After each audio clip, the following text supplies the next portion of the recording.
चंद्रयान-1 चांद को छूने की भारत की पहली कोशिश थी, जिसमें भारत ने सफलता प्राप्त की। लेकिन चंद्रयान-2 चंद्रमा की सतह पर लैंड होते वक्त क्रैश हो गया, जिससे इसरो के वैज्ञानिकों को काफी बड़ा झटका लगा। लेकिन अब इसरो एक बार फिर से तैयार है, एक नए जोश और एक नई ताकत के साथ चांद को मुट्ठी में करने के लिए। आज के इस वीडियो में हम बात करने वाले हैं इसरो के मिशन चंद्रयान-3 के बारे में और जानेंगे कि इसे क्रैश लैंडिंग से बचाने के लिए इसमें क्या नई तकनीक का इस्तेमाल किया गया है। तो बस भारत की ऊंची उड़ान देखने के लिए बने रहिए वीडियो के अंत तक। दोस्तों, 22 अक्टूबर 2008 को इसरो ने अपना पहला चंद्रयान यानी चंद्रयान-1 चांद की ओर रवाना किया।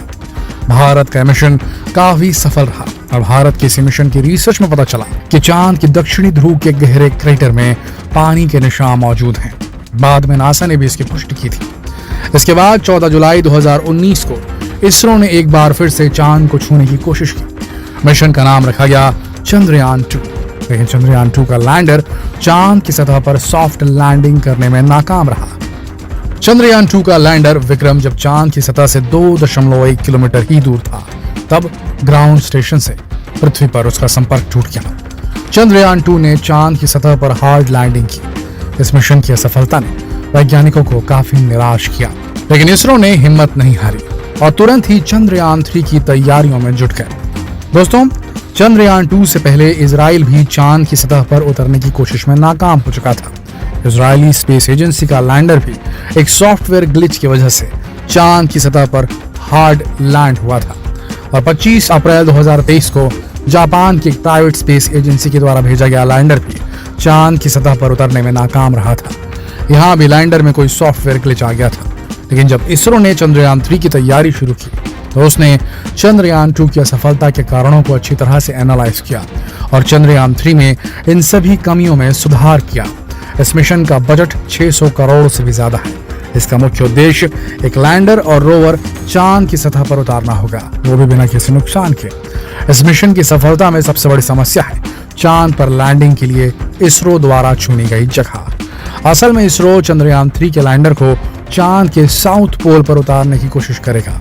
ये चांद का वो हिस्सा है जो कि पृथ्वी से नजर नहीं आता, इसलिए यहाँ किसी भी चीज से सीधे कांटेक्ट नहीं किया जा सकता।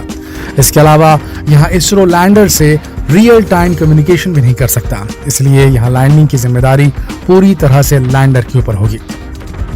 इसके अलावा साउथ पोल पर काफी क्रेटर्स और उबड़ खाबड़ सतह है, जिससे लैंडिंग के लिए समतल जगह मिलने में भी परेशानी होती है और यही वजह है कि चांद के साउथ पोल पर लैंडिंग कराना काफी मुश्किल है। अब आप सोच रहे होंगे कि भाई, जब साउथ पोल पर लैंडिंग इतनी मुश्किल है तो फिर हम अपने लैंडर को चांद के किसी और हिस्से पर क्यों नहीं लैंड करवाते? तो इसका जवाब है कि वही जगह है जहां चंद्रयान-1 मिशन में पानी की खोज हुई थी और चंद्रयान-2 भी इसी जगह लैंडिंग की कोशिश में फेल हुआ था। इसीलिए इसरो ने इस मिशन को एक चैलेंज की तरह लिया है और अब वो हर कीमत पर चांद के साउथ पोल पर सॉफ्ट लैंडिंग करके इतिहास रचना चाहता है।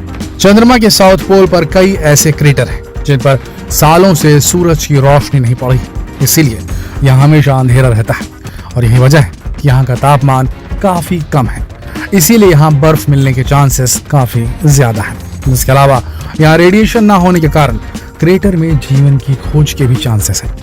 भारत से पहले भी कई देश चंद्रमा के साउथ पोल पर खोजबीन कर चुके हैं, जिसमें अमेरिका सबसे आगे है। अमेरिका के लूनर पायनियर, इसके अलावा चीन के चांग-ई मिशन भी इस लिस्ट में शामिल है और इसी खोज को अगले मुकाम पर ले जाने की कोशिश है चंद्रयान-3 की, जो कि चंद्रयान-2 के अधूरे मिशन को पूरा करने की पूरी तैयारी कर चुका है। चंद्रयान-3 में कई बदलाव किए गए, जिससे वो लैंडिंग के समय आने वाली परेशानियों से अच्छी तरह से निपट सके। ये चांद की सतह और ऑर्बिट दोनों जगह से डेटा कलेक्ट कर पाएगा। चंद्रयान-3 में 3 पार्ट हैं: लैंडर, रोवर और प्रोपल्शन मॉड्यूल। यहाँ लैंडर और रोवर दोनों ही चंद्रयान-2 की तरह ही हैं। लैंडर का नाम विक्रम है। इसका नाम इसरो की स्थापना में मुख्य भूमिका निभाने वाले महान वैज्ञानिक विक्रम साराभाई के नाम पर रखा गया है। वहीं इसके रोवर का नाम प्रज्ञान है। बस फर्क सिर्फ इतना है कि यहाँ चंद्रयान-2 की तरह ऑर्बिट नहीं होगा, उसकी जगह इसमें प्रोपल्शन मॉड्यूल लगाया गया है। ये मॉड्यूल बिल्कुल एक ऑर्बिटल की तरह चांद के चक्कर लगाएगा।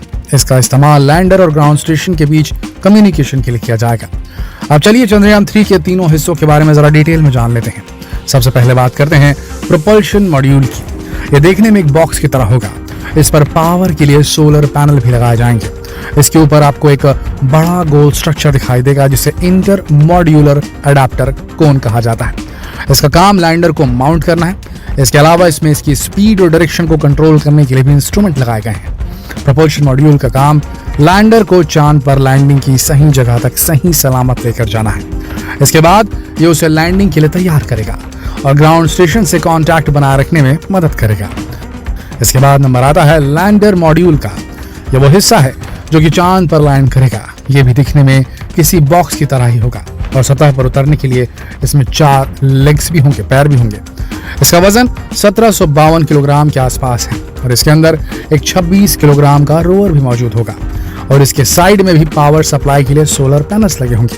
इसमें कई सारे सेंसर्स भी लगाए गए हैं जैसे अल्टीमीटर, वेलोसीमीटर, इनर्शियल मेजरमेंट और किसी भी रुकावट के बारे में जानकारी देने वाले सेंसर्स। इसके अलावा कई कैमरे का भी इस्तेमाल इसमें किया गया है ताकि चंद्रयान 3 चांद की सतह पर एक सॉफ्ट लैंडिंग कर सके। अगर किसी भी एक सेंसर में कोई प्रॉब्लम आ जाती है तो दूसरे सेंसर उसकी जगह काम करना शुरू कर देंगे। इसके साथ ही इसकी ऊंचाई पर कंट्रोल बनाए रखने के लिए इसमें रिएक्शन व्हील को भी लगाया गया है। साथ ही बेहतर कम्युनिकेशन के लिए इसमें एक एक्स बैंड कैमरे का इस्तेमाल किया गया है और इन सब के अलावा लैंडर में ही एक रोवर भी मौजूद होगा। इसे बिल्कुल चंद्रयान 2 की तरह ही सतह पर उतार दिया जाएगा। रोवर का काम चांद की सतह पर घूम घूम कर ज्यादा से ज्यादा जानकारी जुटाना है। ये एक 6 पहिए पर चलने वाला रेक्टेंगुलर आकार का बॉक्स जैसा स्ट्रक्चर होगा। इसमें भी एनर्जी के लिए सोलर पैनल्स और नेविगेशन के लिए कैमरास लगाए गए हैं। रोवर लैंडर को अपना कलेक्ट किया गया डेटा ट्रांसमिट करेगा और लैंडर चांद के ऑर्बिट में चक्कर लगा रहे प्रोपल्शन मॉड्यूल को फॉरवर्ड करेगा ये डेटा और फिर वहां से डेटा ग्राउंड स्टेशन तक यानी कि इसरो के पास तक आ जाएगा। तो दोस्तों उम्मीद की जा रही है कि इस बार चांद को छूने का भारत का सपना साकार होगा और 14 जुलाई को पूरा देश इस ऐतिहासिक पल का हिस्सा बनेगा। आपको क्या लगता है, क्या इस बार भारत अपने मिशन में सक्सेसफुल होगा? क्या सॉफ्ट लैंडिंग सक्सेसफुल होगी? क्या इस बार जो रोवर है जिसमें कैमरास भी होंगे, क्या वो उस क्रेटर की फोटोग्राफ ले पाएगा जहां बर्फ मिलने की खबर दी थी चंद्रयान 1 ने? क्या भारत बनेगा वो पहला देश जिसके अंतरिक्ष मिशन के दौरान चांद पर पानी की फोटोग्राफ खींची जाएगी? क्या बोलती पब्लिक, क्या कर पाएगा इसरो ऐसा? हमारा मानना है बिल्कुल हाँ। और आपको भी बेस्ट ऑफ लक दे ही देना चाहिए इसरो को। तो नीचे कमेंट सेक्शन में आप बेस्ट ऑफ लक जरूर लिखिए। जितना हो सके इस वीडियो को शेयर करें फेसबुक पर, व्हाट्सएप पर, यूट्यूब पर। जब मिलते हैं अगली वीडियो में, तब तक के लिए आप सबका इस वीडियो के अंत तक बने रहने के लिए दिल से धन्यवाद।